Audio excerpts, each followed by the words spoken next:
Bismillahirrahmanirrahim. Assalamualaikum warahmatullahi wabarakatuh.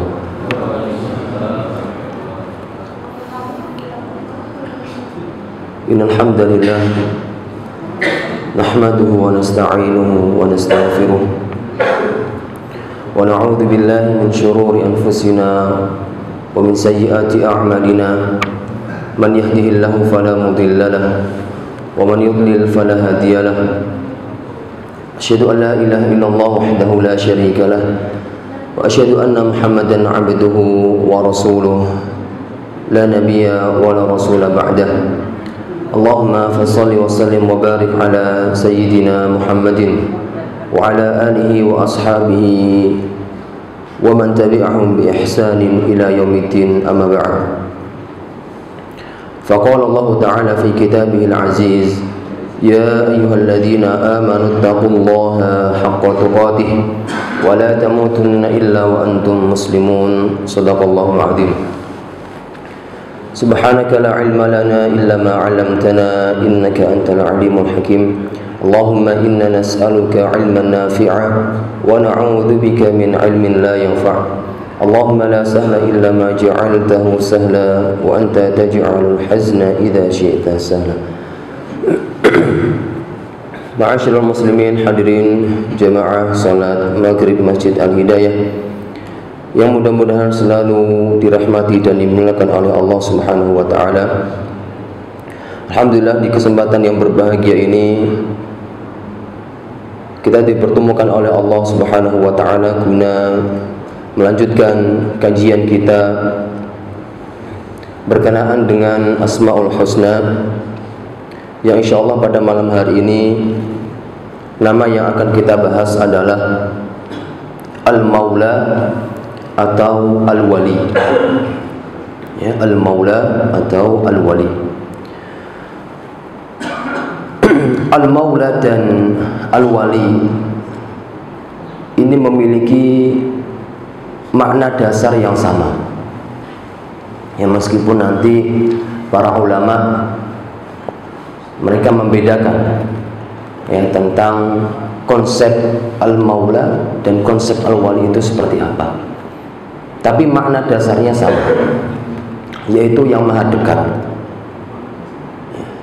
Jadi Allah Subhanahu wa ta'ala yang maha dekat dengan pertolongannya, Allah yang maha dekat dengan kasih sayangnya, Allah yang maha dekat selalu melindungi hamba-hambanya.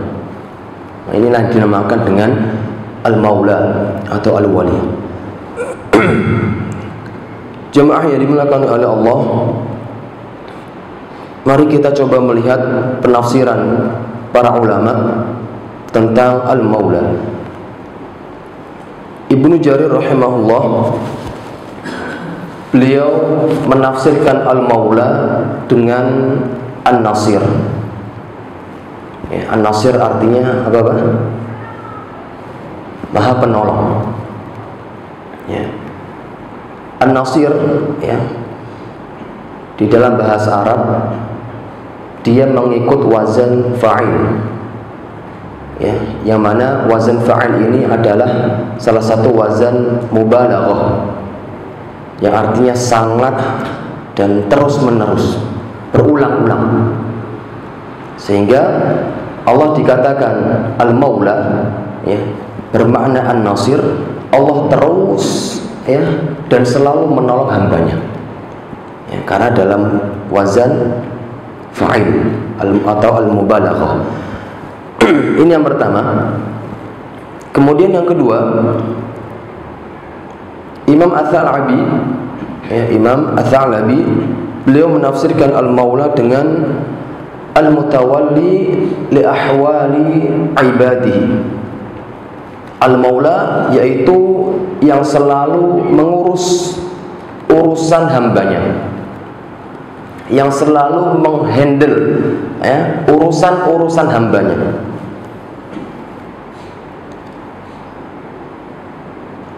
Ini yang kedua. Yang ketiga, Imam Ibnu Qayyim menafsirkan Al-Maula ya di dalam surat Al-Hajj Ya.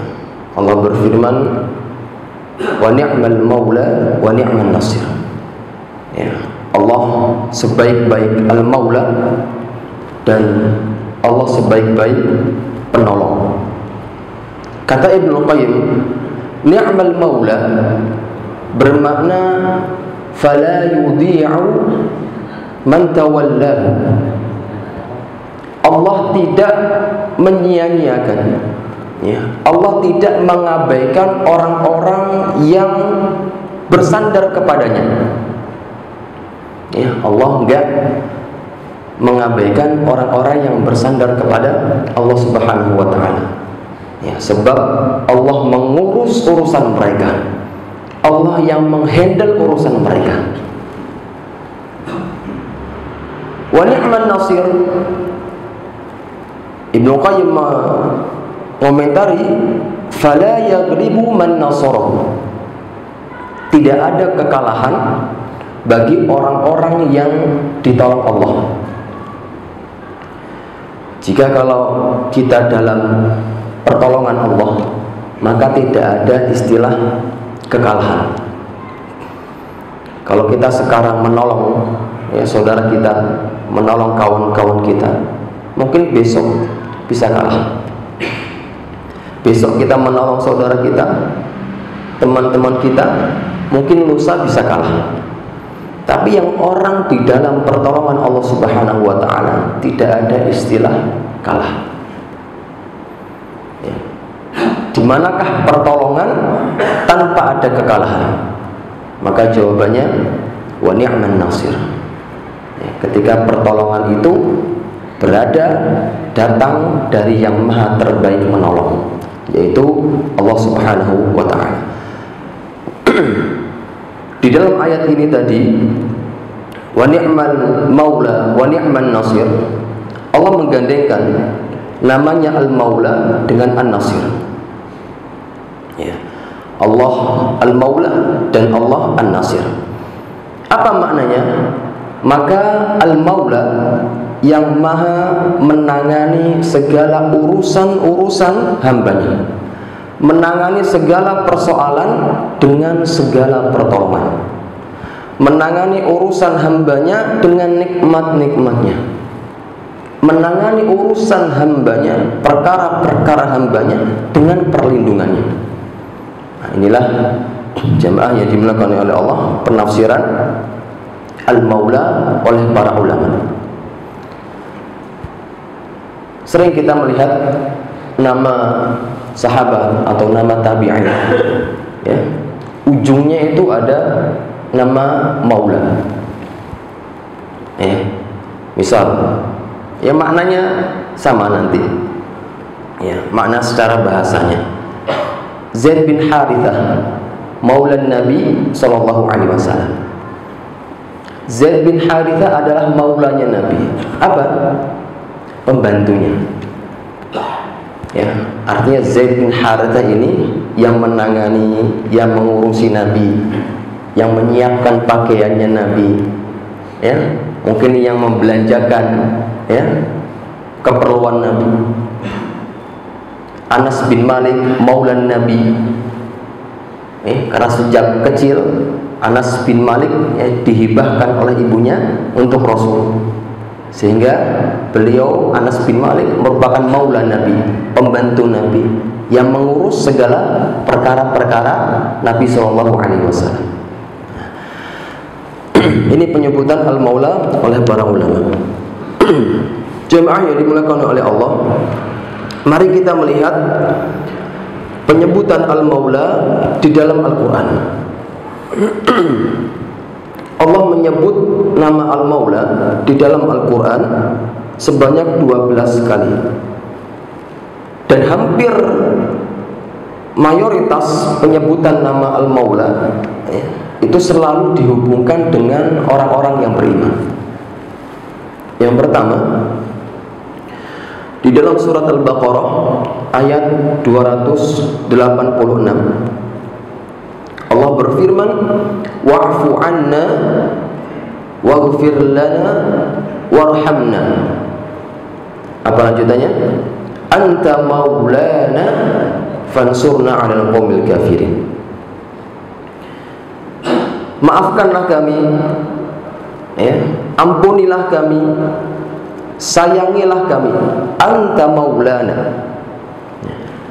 Jemaah yang dimuliakan oleh Allah, apa perbedaan antara wa'fu dan waghfir? Wa'fu anna waghfir lana.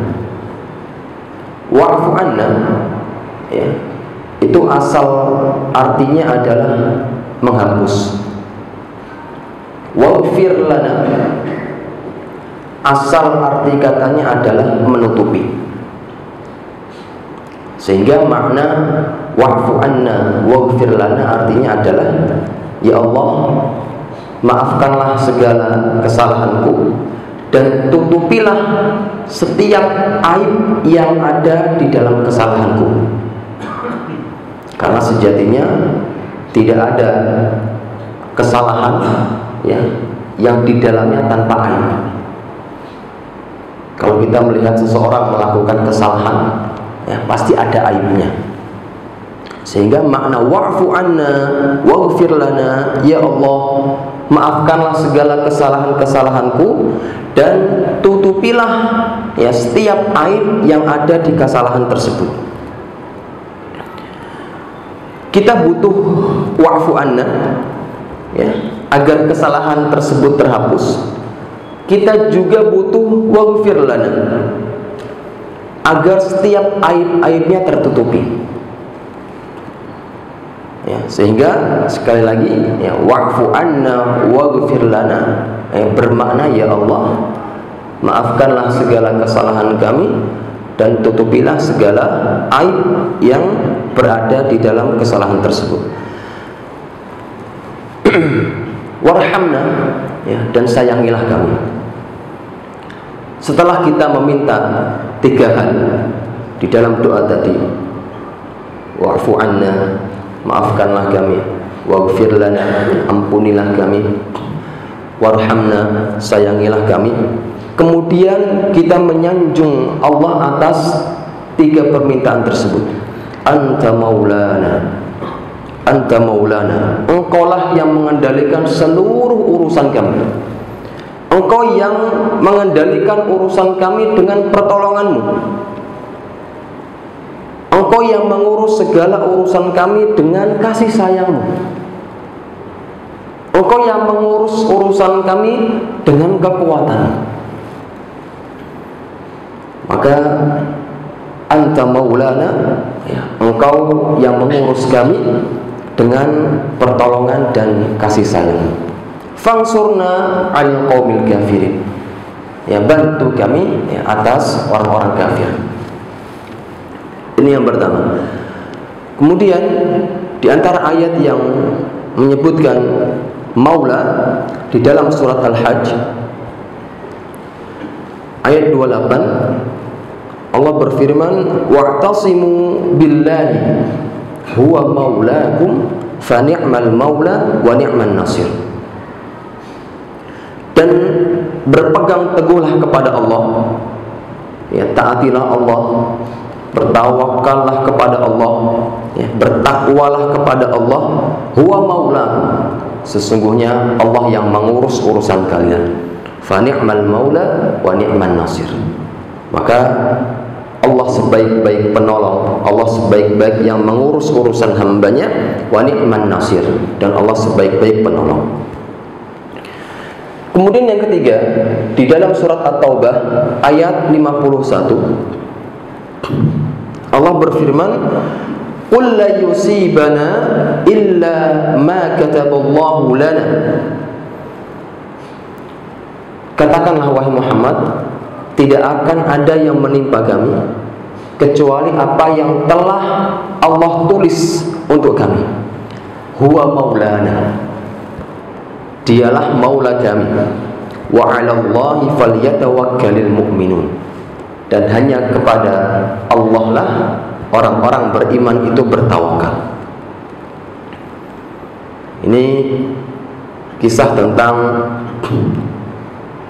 ketika perang Uhud, ya, orang-orang munafik memberikan caci maki, memojokkan kaum muslimin ketika kaum muslimin mengalami kekalahan yang luar biasa.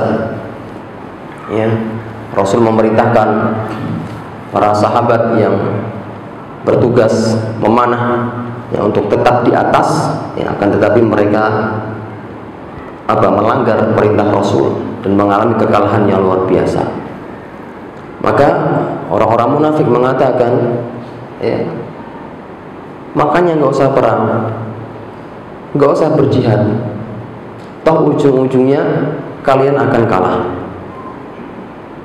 Maka turun ayat tadi, qul la yusibana illa ma kataballahu lana. Katakanlah Muhammad kepada mereka, tidak akan ada yang menimpa sesuatu pun, kemenangan, kekalahan, kerugian, keuntungan, kekecewaan, kegembiraan, illa ma kataballahu lana, kecuali sudah Allah tetapkan di Lauhul Mahfuz untuk kita. Huwa maulana, Allah lah yang mengurus urusan kita. Maka jemaah yang dimuliakan oleh Allah Subhanahu wa taala, sebagai seorang mukmin, kita harus sadar bahwa tidak mungkin Allah itu menyengsarakan kita. Sebab Allah pelindung kita. Dan hanya kepada Allah lah orang-orang beriman itu bertawakal. Oleh karenanya para ulama, jemaah yang dimuliakan oleh Allah, para ulama mengatakan ketika Allah tidak memberikan keinginan kita, maka ketahuilah bahwasanya Allah ingin memberikan keinginannya. Ketika kita berdoa misal kepada Allah, ya Allah, untungkanlah bisnis saya ini 100 juta, tiba-tiba bangkrut. Kita ingin untung, Allah ingin bangkrut. Pertanyaannya, jemaah yang dimuliakan oleh Allah, keinginan siapa yang lebih baik? Keinginan kita untuk diri kita atau keinginan Allah untuk diri kita? Maka jawabannya keinginan Allah untuk diri kita. Kalau jawabnya pakai hawa nafsu, ya jelas keinginan kita untuk diri kita. Tapi kalau jawabnya pakai iman, ridho, maka jelas keinginan Allah lah yang terbaik untuk diri kita. Sehingga terkadang walaupun takdir Allah untuk kita ini membuat kita menangis, maka yakinlah ada hikmah yang jauh lebih besar dari takdir tersebut. Nggak ada ceritanya hikmah itu lebih kecil daripada takdir. Yang ada itu hikmah itu jauh lebih besar daripada takdir yang sudah ditentukan. Makanya jemaah yang dimuliakan oleh Allah, terkadang Allah itu menyayangi kita bukan dengan kemenangan. Allah itu menyayangi kita terkadang dengan kekalahan. Terkadang Allah menyayangi kita tidak dengan keuntungan, tapi Allah menyayangi kita terkadang dengan kerugian. Allah juga menyayangi kita itu bukan dengan kegembiraan-kegembiraan, tapi dengan kekecewaan, dengan tangisan-tangisan. Tapi yang perlu kita ingat, ketika takdir itu sudah kita lewati, ada hikmah-hikmah yang kita rasakan, maka kita akan lupa bahwa dulu kita pernah menangis atas takdir yang kita anggap buruk tadi. Sehingga kesimpulannya, Allah Subhanahu wa taala terkadang menyayangi kita dengan tangisan-tangisan kita, bukan dengan tertawa-tertawanya kita. Baik, jemaah yang dimuliakan oleh Allah Subhanahu wa taala, ayat yang kita baca tadi, qul la yusibana illa ma kataballahu lana huwa maulana wa 'ala Allahi falyatawakkalul mu'minun, ya, Allah gabungkan, Allah sandingkan, ya, Allah hubungkan tawakal dengan namanya Al-Maula. Karena Allah yang mengendalikan segala urusan-urusan hambanya, sehingga ya, bertawakal hanya kepada Allah Subhanahu wa ta'ala dalam segala urusan kita. Ini beberapa penyebutan Al-Maula di dalam Al-Quran. Berikutnya, mari kita melihat penyebutan Al-Maula di dalam hadis An-Nabawi. Sahabat Zaid bin Arqam, ya, beliau pernah berdoa dengan doa yang diajarkan oleh Nabi SAW. Ya, saya bacakan hadisnya. An Zaid bin Arqam qala la aqulu lakum illa kama kana Rasulullah sallallahu alaihi wasallam yaqul. Dari Zaid bin Arqam, ia mengatakan, aku tidak mengatakan kepada kalian kecuali sebagaimana yang telah Rasulullah sallallahu alaihi wasallam katakan. Kana yaqul, ya, Rasul pernah mengatakan, mengajarkan doa, Allahumma inni a'udzubika minal ajzi. Ya Allah, aku berlindung kepadamu dari al-ajz. Al-ajz itu kelemahan, wal kasali, dan malas, wal jubni, takut, wal bukhli, pelit, ya, wal harami, pikun, ya, wa adzabil qabri, dan azab kubur. Nah, berikutnya ini poin yang kita inginkan. Allahumma ati nafsi taqwaha. Ya Allah, berikanlah ketakwaan untuk jiwa ini. Wa zakkiha, dan bersihkanlah jiwa ini. Anta khairu man zakkaha, engkaulah sebaik-baik yang membersihkan. Karena jemaah yang dimuliakan oleh Allah Subhanahu wa ta'ala, Allah memberikan ketakwaan kepada jiwa kita, ya, agar kita menjauhi apa yang telah dilarang oleh Allah. Allah membersihkan jiwa kita agar kita menjalankan perintah-perintah Allah Subhanahu wa ta'ala. Maka di dalam ayat hadis ini, ya, doa yang diajarkan oleh Rasul, Allahumma ati nafsi taqwaha. Berikanlah jiwa ini ketakwaan, ya, agar apa? Agar selalu menghindari kemaksiatan-kemaksiatan, perkara-perkara yang terlarang.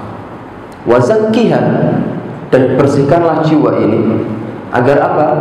Agar menjalankan perintah-perintah Allah Ta'ala. Karena sejatinya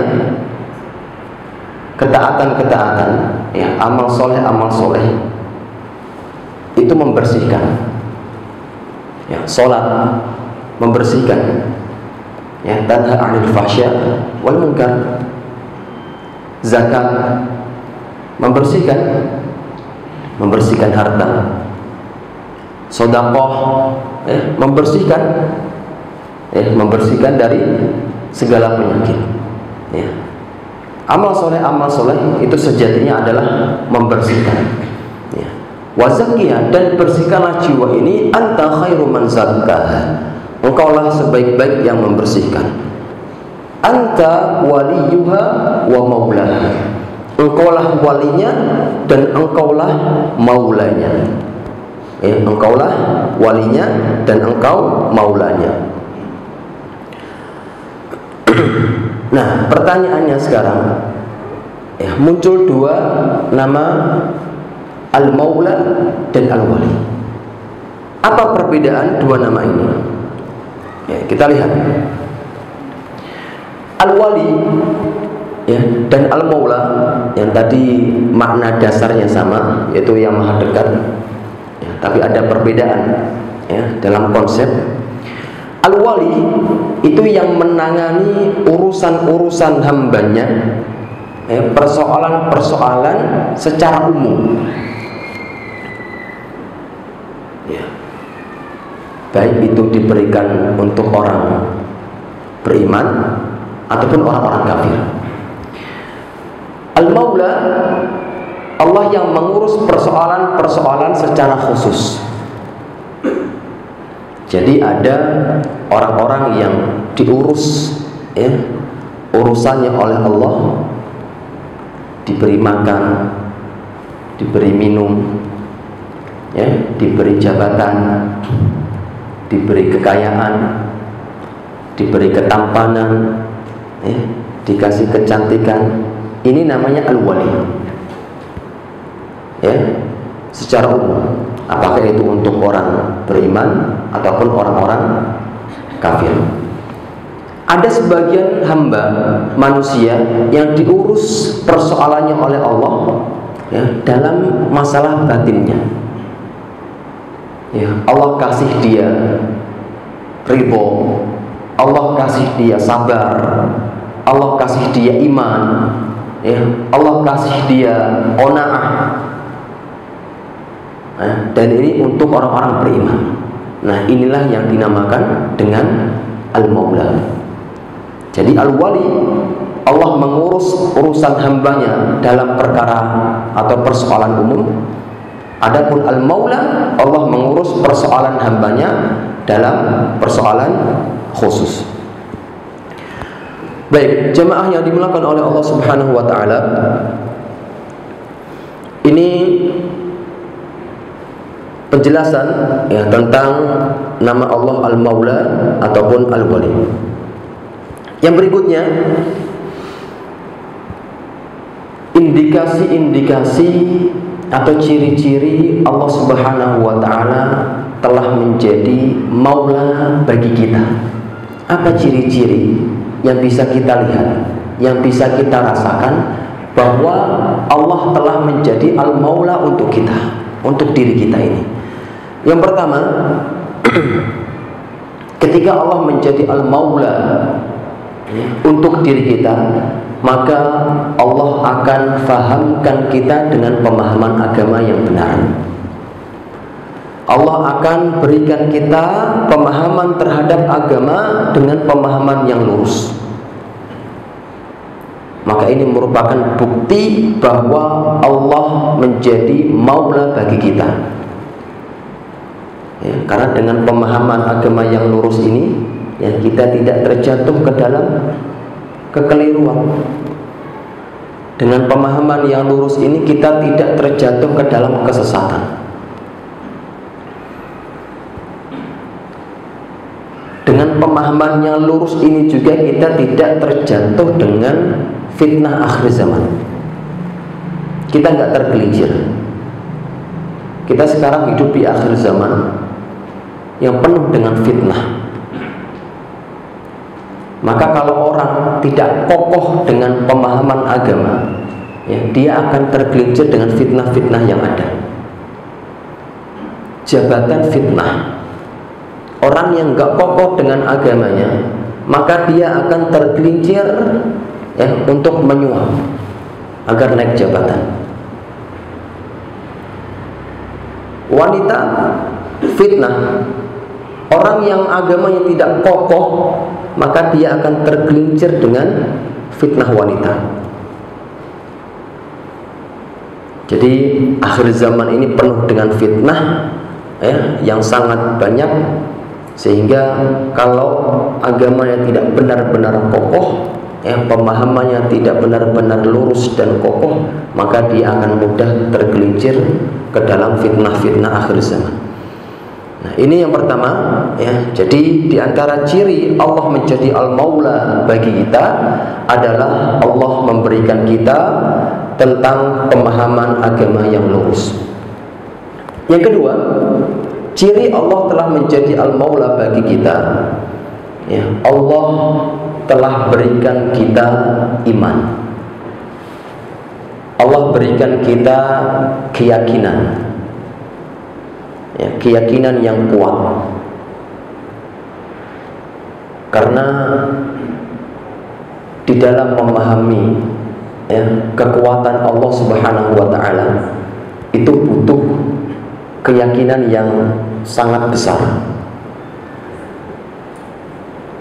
nggak mudah memahami kekuatan Allah, sangat berat. Karena kekuatan Allah itu sering sekali tidak masuk ke dalam logika manusia.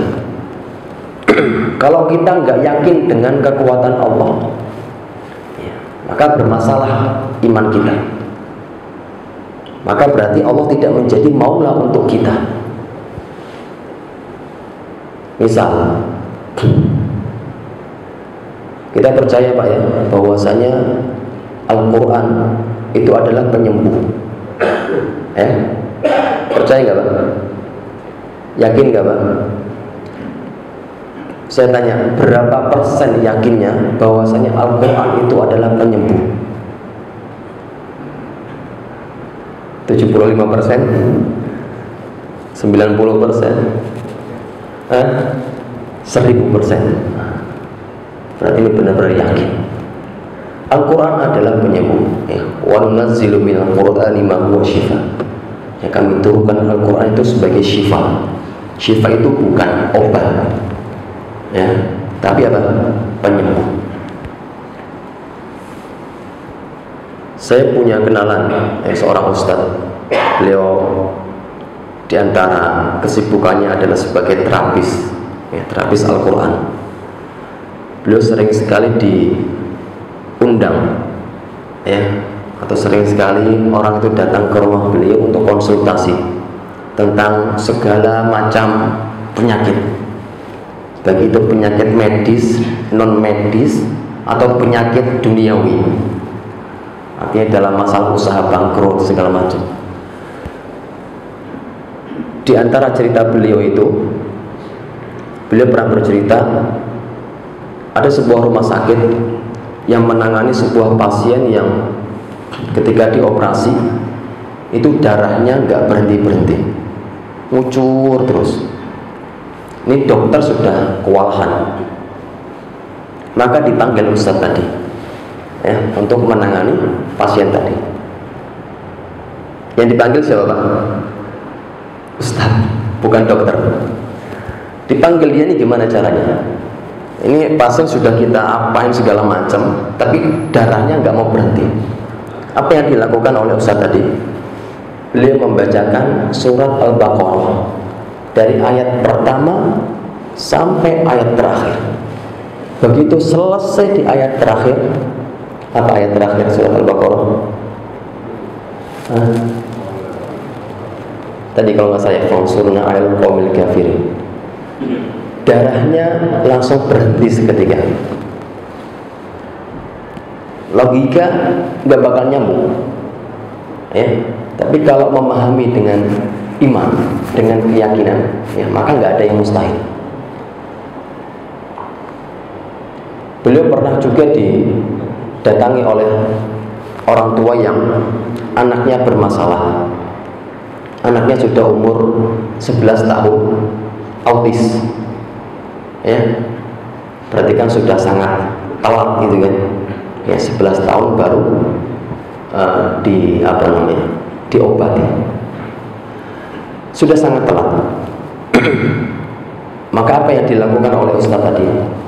Beliau dengan bersama timnya 7 orang kalau nggak salah, beliau terapi anak tadi dengan Al-Quran selama 2 pekan. Itu sang anak tadi dibacakan Al-Quran 24 jam non-stop.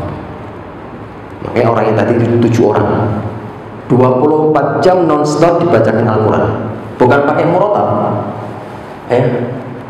tapi dibacakan 24 jam non-stop selama 2 minggu. Pas anak yang didiagnosa, dicap autis tadi sembuh total. Biasanya kan kalau anak autis itu kan masih ada kelihatan, oh ini anak dulu autis. Ini sama sekali nggak kelihatan. Bahkan yang lebih menakjubkan lagi, sekarang anak yang diagnosa autis tadi itu sudah hafal 30 juz, dan sekarang sudah punya pesantren tahfidz.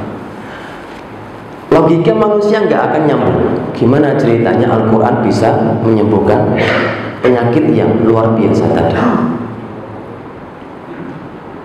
Saya ingin bercerita lagi karena luar biasa Al-Quran itu. Keyakinan kita tentang Al-Quran, tentang Allah itu benar-benar diuji. Ada sebuah perusahaan yang rugi, bangkrut. Kalau nggak salah 7 miliar. Konsultasi ke Ustadz tadi, ini gimana caranya? Apa yang dilakukan? Biasanya kan orang nawarin pinjem utang lagi, manajemennya dirubah, karyawannya dirubah, cari orang-orang yang lebih handal lagi. Tidak. Sang Ustadz tadi menyarankan agar pemimpin perusahaan mengajak seluruh karyawannya untuk sholat malam. Untuk apa, Pak? Sholat malam.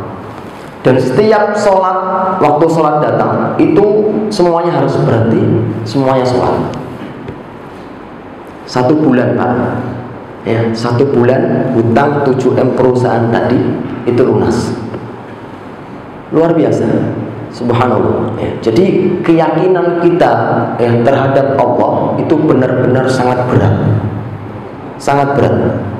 Sehingga merupakan nikmat yang luar biasa ketika Allah menganugerahkan kepada diri kita ini apa? Iman dan keyakinan.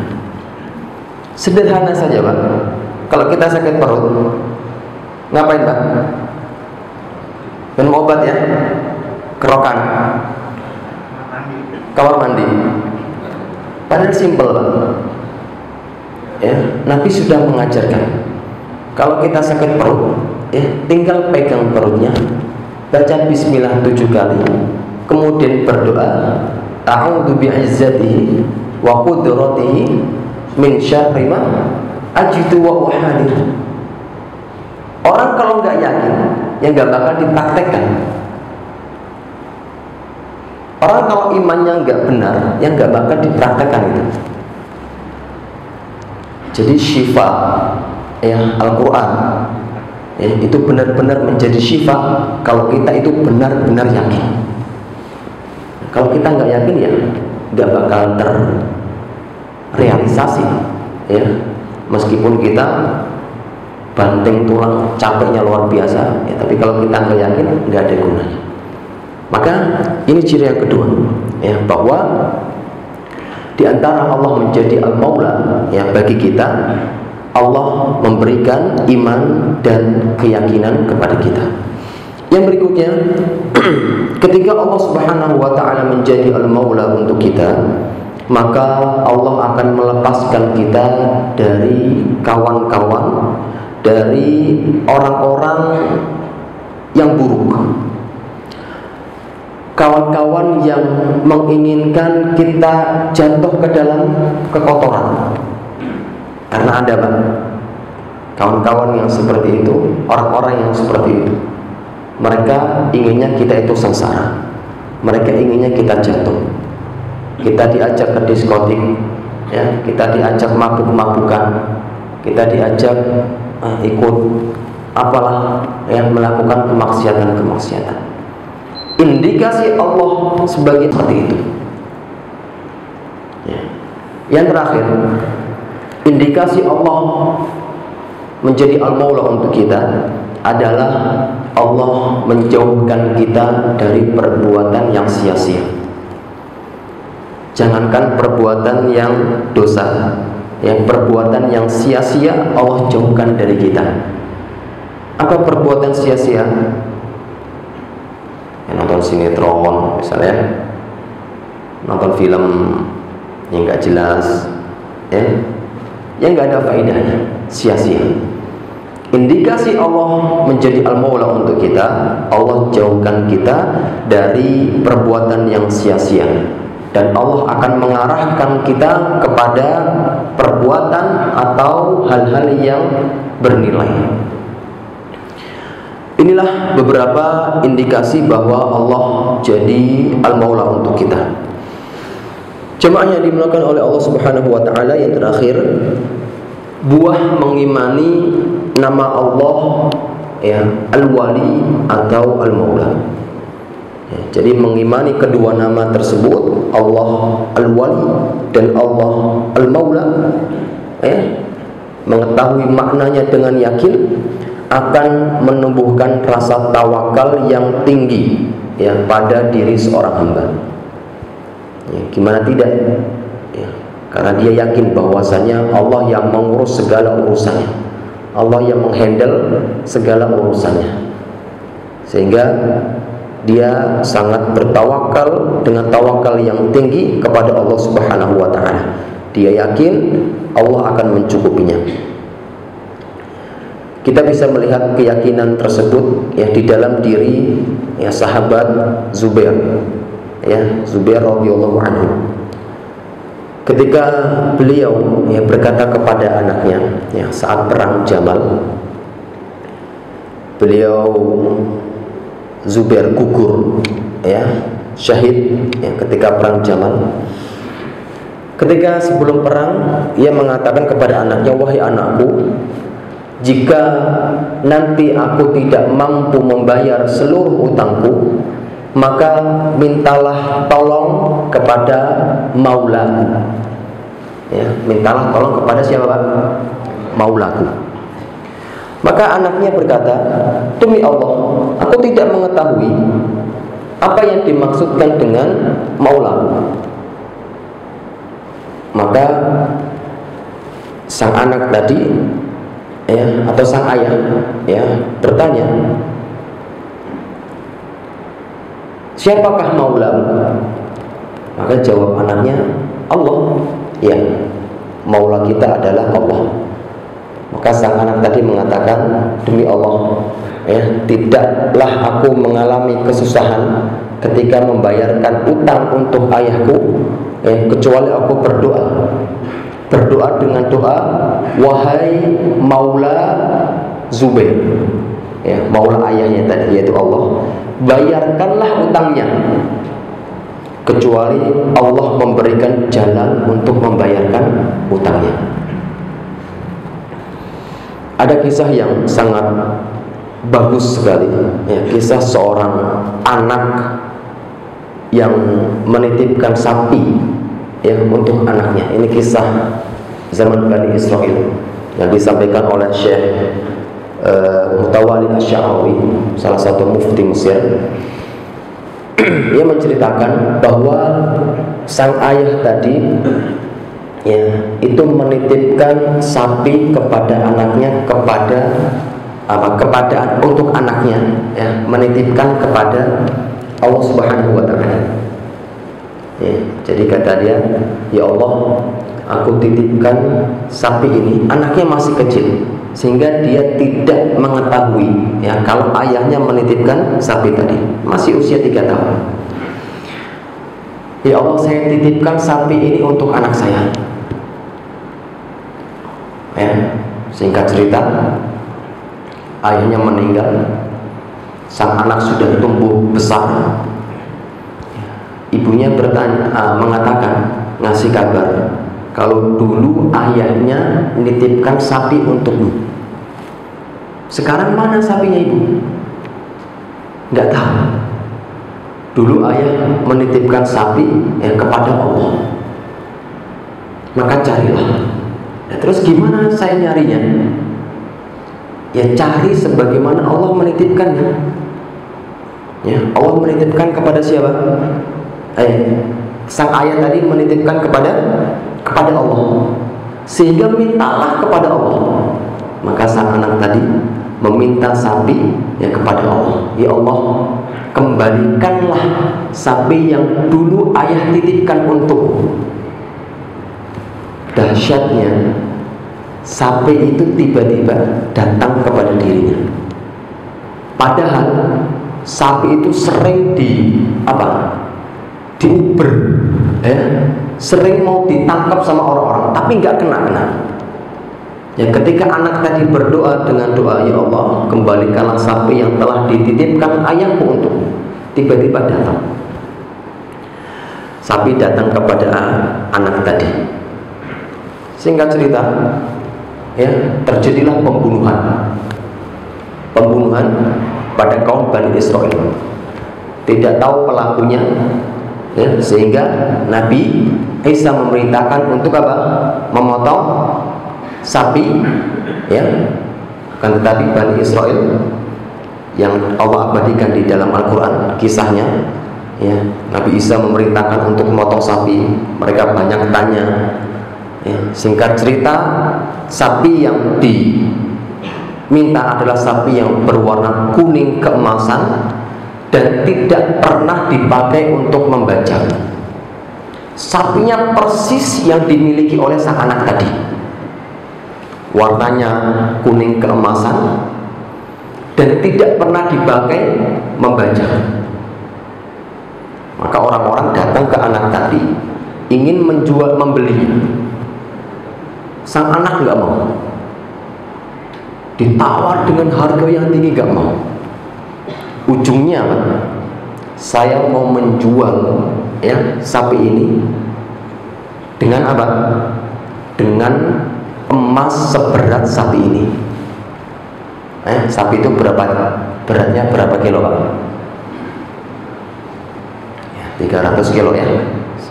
300 kilo, 3 ton.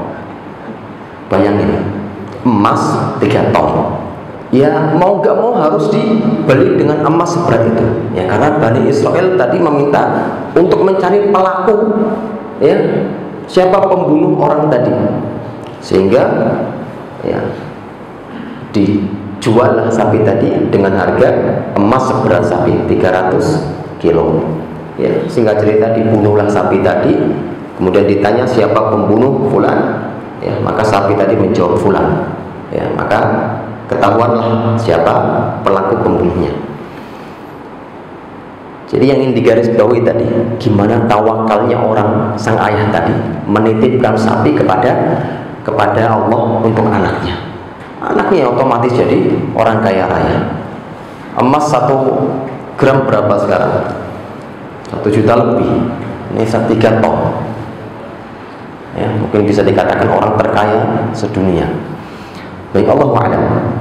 Mungkin hanya ini yang dapat saya sampaikan, ya, terkait pembahasan dengan Asmaul Husna, Al-Maula dan Al-Wali.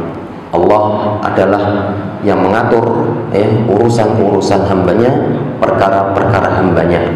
Allah yang menghandle urusan kita, sehingga bertawakallah, ya, semaksimal mungkin dengan bertawakal yang tinggi di dalam urusan kita kepada Allah Subhanahu wa taala.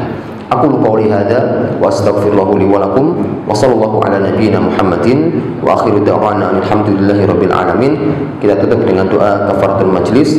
Subhanakallahumma wa bihamdika asyhadu an la ilaha illa anta astaghfiruka wa atubu ilaik. Assalamu alaikum warahmatullahi wabarakatuh.